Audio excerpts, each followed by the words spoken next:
सन्माननीय तहसीलदार साहेब, माननीय प्रांत साहेब यांना संयुक्त निवेदन देण्यासाठी आम्ही आलो होतो। आमच्या निवेदनाचा आशय असा होता की आमच्या मालेगाव तालुक्यातील पूर्व भागात असलेला कळवडी गट आणि या कळवडी गटातील एकूण 24 गावं, या 24 गावांमध्ये गेल्या आठवड्यापासून सातत्याचा 70 मिलीमीटरच्या आसपास जे आमचं सैन्य महसूल मंडळातील पर्जन्यमापक आहे त्यावर नोंद झालेली आहे।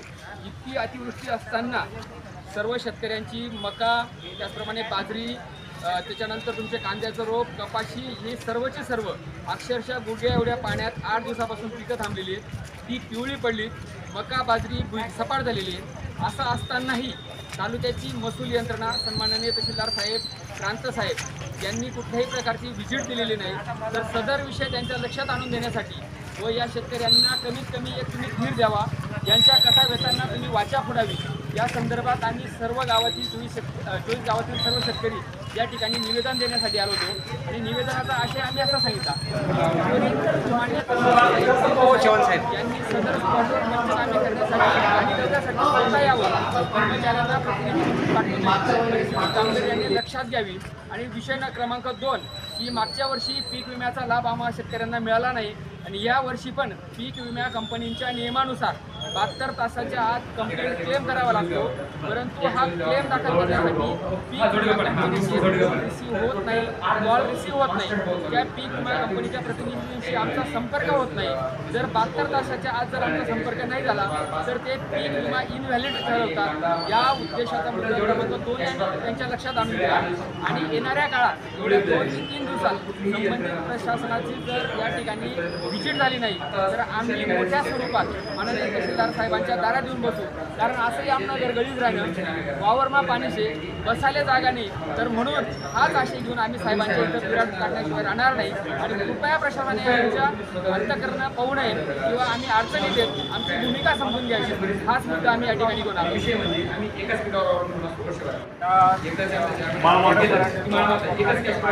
भारत राष्ट्र संघटनेचे आमचा सर्वप्रथम साहेबांना व त्याच्या माळामध्ये आणि आज 13वा दिवस आहे व साहेबांना ते शेतकरी राजाला मदत आहे त्यांनी लवकरात लवकर करावी, नाहीतर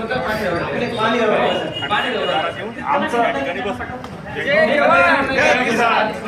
भारत माता की चालू आहे आणि जे नाल्याकाठी जमिनी आहेत बऱ्याचशा जमिनी या पाण्यात गेलेल्या आहेत, बरेचशा जमिनी कपाशी या अंगामध्ये कांद्याचे गावून आलेले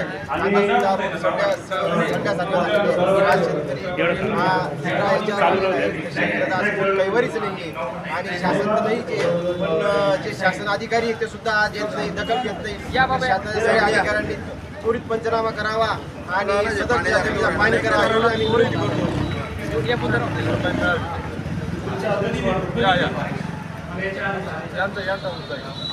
तर जसं दादांनी आता सांगितलं की प्रत्येक शेतकऱ्याची जमीन ही पाण्यात येत आणि याचं प्रातिनिधिक उदाहरण जर प्रशासनाला पाहायचं असेल तर खलाणे येथील मधुकर जाधव या शेतकऱ्याने बिचाऱ्याने एक 25 ते 30 लाख रुपये घालून आता जमिनीची लेवलिंग केली होती।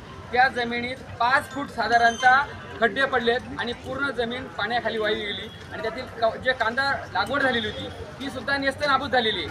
अशी फक्त ते प्रातिनिधिक उदाहरण आहे। तर असं सर्वच गावांमधल्या सर्वच शेतकऱ्यांची ही परिस्थिती आहे आणि आमचं दुखण्यामुळे की आम्ही एकमेव हंगाम जो खरीप हंगाम असतो त्या हंगामावर आमचं वर्षभराचं नियोजन असतं, एकदा ते नियोजन बिघडलं की आमचं सर्व कंबरडं मोडतं। म्हणून शेतकऱ्यांनी आम्हाला त्वरित न्याय द्यावा, या उद्देशाने आम्ही शासनाने आम्हाला न्याय द्यावा, हीच आमची एक प्रखर भूमिका आहे।